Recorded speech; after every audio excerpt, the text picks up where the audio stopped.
ஆண்டவரும் நிச்சயமாய் இயேசு கிறிஸ்து நாமத்தினாலே உங்களை வாழ்த்துகிறேன். கர்த்தர் நல்லவராக இருக்கிறார். அல்லேலூயா.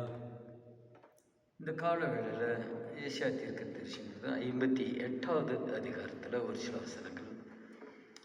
1வது வசனம் இப்படியாக சொல்கிறது, சத்தமிட்டு கூப்பிடு, அடக்கிக் கொள்ளாதே.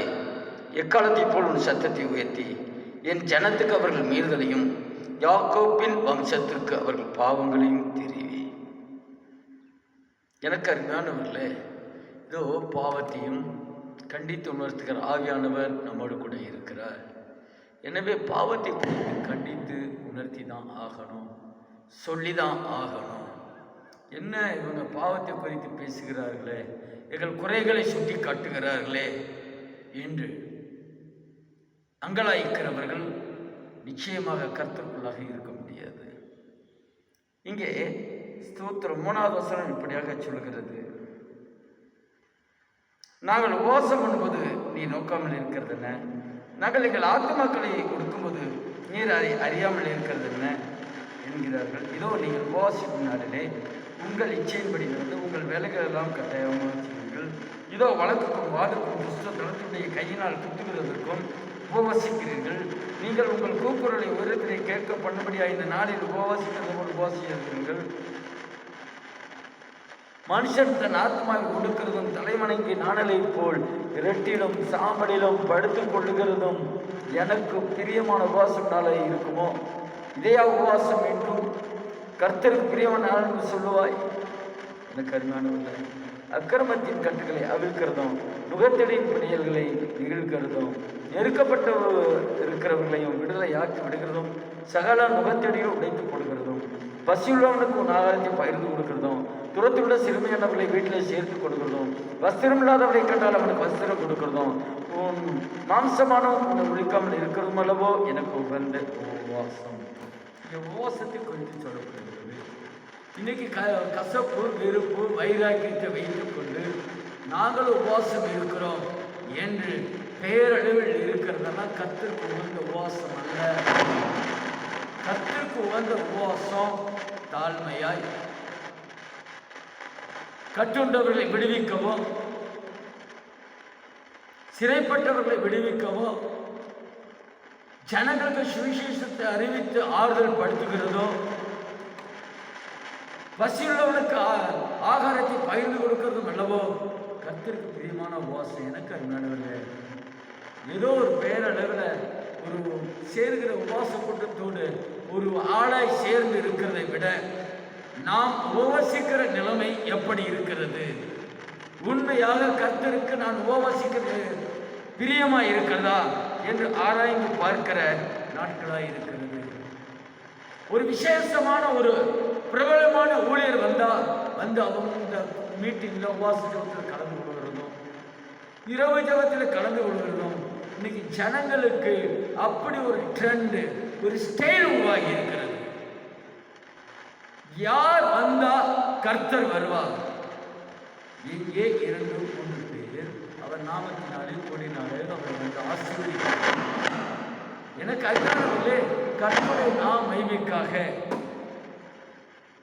உபவாசிக்கிறது கர்த்தருக்கு பிரியமாயிருக்கும்.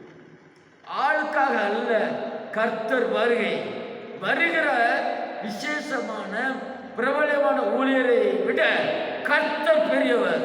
அவர் வரணும், அவர் வந்து ஆசீர்வதிக்கணும், அவர் வந்து அங்கீகரிக்கணும் உபவாச ஜெபத்தை. இது அப்படித்தான் சொல்லப்படுது. பாருங்க, பசி உள்ளவனுக்கு ஆகாரத்தை கொடுத்து அவருக்கு பிரியமான கர்த்தருக்கு பிரியமாய் உபவாசம் இருப்போமானால்,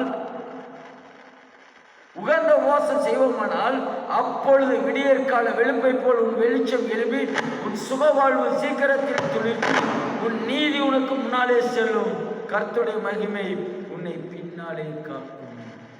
உபவாசம் இருக்கிறதுல எவ்வளவு நன்மை இருக்கிறது என்று நாம் கவனிப்போமானால் அவருடைய மகிமை பின்னாலே இருந்து காக்குமா? இன்னைக்கு அநேகர் காக்கப்படாதபடி கைவிடப்பட்டதற்கு காரணம் மனிதர் பார்க்கும்படியான உபவாசம், ஜனங்கள் பார்க்கும்படியான உபவாசம், ஜனங்கள் பெருமை நம்ம நம்மை பெருமையாய் பேச வேண்டும் என்பதற்காக உபவாச ஜெபம். இவைகளெல்லாம் கர்த்தருக்கு உகந்ததாக இருக்காது.